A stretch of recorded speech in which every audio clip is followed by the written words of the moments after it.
CJ Stroud had the internet going nuts because of his comments on the shop, in which he said that he felt disrespected when Ohio State brought Quinn Ewers on campus before the 2021 season. A lot of takes going around, a lot of stuff being said. Let's talk about it right here in the locker room.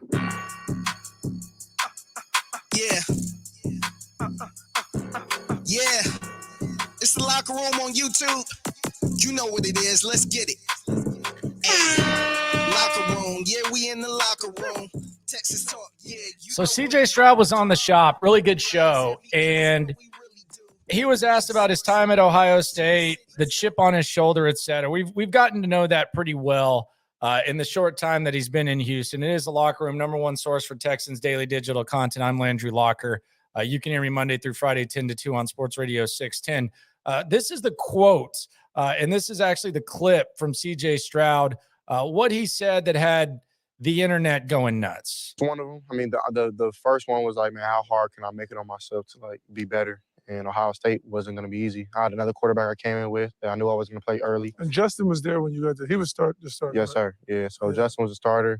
I was the backup. And next year, they brought somebody else in. Quinn Ewers, the Texas quarterback, was the number one player I think ever ranked in high school. Yeah, the highest ranked ever. Yeah, they brought him like a week in the fall camp, which is training camp for us. And I kind of felt disrespected. So did you really? Yeah, I didn't like that. Did they talk you through it? They told me the day he came. Oh, wow. Yeah, That's something interesting hearing, like, even in high school, you didn't start to your junior year. Right. You weren't promised anything at Ohio State. You had to compete. Do you expect the same? Is that your mindset going into the pros? Like, I'm not going to be handed anything day one? Right, 100%. I definitely think, like, everything I've gotten in my life has been earned, never given. And I pride myself on that. I think that's why I kind of have a chip on my shoulder a little bit. Like, I have that dog in me just because I know I've been counted out multiple times. They brought in a guy 2 weeks before our first game, and I thought I was the guy. That just shows you, man, it's a business at the end of the day. And now I'm doing it for myself. I know the business that I'm in, that it is, in a sense, cutthroat. So there are a lot of ways to look at this. And first of all, the motivation. I mean, if athletes motivate themselves, some of the best athletes in the history of our time, they motivate themselves in the strangest ways. I've seen athletes motivated by less than what CJ Stroud just got into. Furthermore, I think a lot of the people talking about it really don't understand what the hell happened, and some of them have revisionist history. But let's just take the two best athletes of our time. If you went around the mall and you asked 50, 100 people, who's the best athlete of all time? I think two of the most frequent answers would be Tom Brady and Michael Jordan. Michael Jordan talks about getting cut from his high school team. He was on JV as a freshman. Okay, and we've heard that story, and it's been romanticized, and it's been talked about as something that created the chip on Michael Jordan's shoulder. Tom Brady didn't quite go through that, but Tom Brady being drafted in the 6th round, we've heard him use that as motivation. And we've also seen Tom Brady go up to the podium when the Patriots are favored and everyone's picking them to win the Super Bowl and say, no one gave us a chance. So athletes do this all the time when it comes to motivation. Self-motivation is something that a lot of athletes do. And sometimes you kind of roll your eyes at it. When Tom Brady goes up there and says, nobody gave us a chance, it's like, well, actually, everybody did. So the motivational aspect of it, regardless of the situation, which we'll get into in a sec, it's normal. It's normal for athletes to do stuff like this. But let's talk about this situation. And this is one of the things that I find the most interesting is I've seen this situation talked about. I saw Barstool had the headline where it was, CJ Stroud doesn't understand how college recruiting works. And you've seen people say, well, it's part of college football. Let's be serious. The situation that CJ Stroud was in was far from normal. It might be more normal now than it was back then, and it doesn't seem like that was that long ago, 2021. But when it comes to where college football is right now from 2021 to now, that's actually a long, long time ago.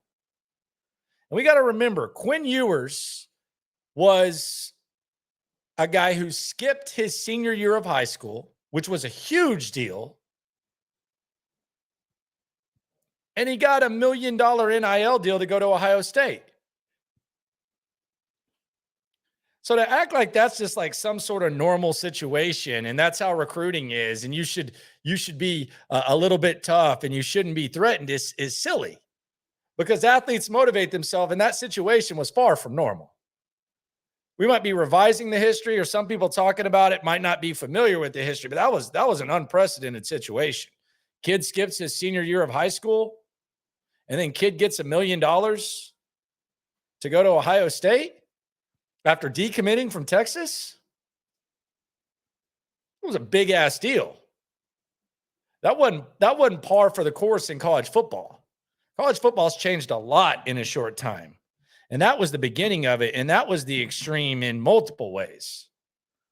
So to say it was just something normal is disingenuous. You're either uninformed or you're just not understanding what the situation was. That was not part of college football. Now, is it part of college football that teams recruit guys after they get blue chips the previous season? Yes, especially at places like Ohio State. But a guy coming in as the most decorated recruit in the history of the game, one of the most sought after guys for $1 million, skipping his senior year of high school, that ain't part of college ball. That's not normal, even a little bit. And the other part of this that I don't think's discussed, and I got some comments during my show, and I got some comments online, was, well, CJ Stroud shouldn't have felt threatened by Quinn Ewers. Anyone who thinks that a high school senior is going to come in and take your job, that CJ Stroud shouldn't be threatened by that. Sure about that? At the time, CJ Stroud was not CJ Stroud. I know that as we talk about it right now, you're talking about a guy who is a back-to-back Heisman runner-up, and a guy who was the number one pick in the draft. But at that time, Quinn Ewers had thrown as many passes at Ohio State as CJ Stroud. Here's one of the comments I got from George on Twitter. If a high school senior can threaten to take your job, you're not very good. No one thought Ewers was going to play a meaningful snap at Ohio State. Sure about that? Because he did step on the field. He'd thrown as many passes as CJ Stroud. Heading into that season, CJ Stroud had 1 rushing attempt and 0 passing attempts. He'd thrown the ball as many times as Quinn Ewers. So we're rewriting history there. A high school senior who just got $1 million and decommitted from Texas, and they had show up on campus 2 weeks before. Come on, people. I don't blame CJ Stroud for having the chip. And anyone who says that was a normal, it might be normal now with where we're at. But if we go back to 2021, there was nothing normal about that whole process. That was a bleep show. Should kids be skipping their senior years? Oh my gosh, a kid's getting $1 million to go play college football instead. And CJ Stroud, we didn't know who the hell he was. And anyone at Ohio State that says, well, you know, I didn't think Quinn Ewers was eventually going to be the chosen one. I knew this CJ Stroud guy was going to be in New York twice for the Heisman runner-up. I think you're probably lying to yourself as well. Appreciate everyone for coming through. Subscribe, like, number one source for Texans daily digital content. Internet is a great thing.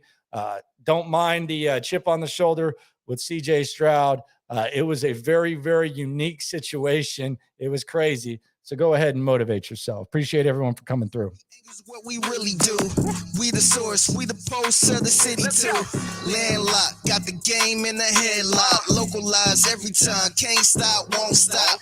Yeah, we top 2 and we not 2. Plugged in daily digital on YouTube.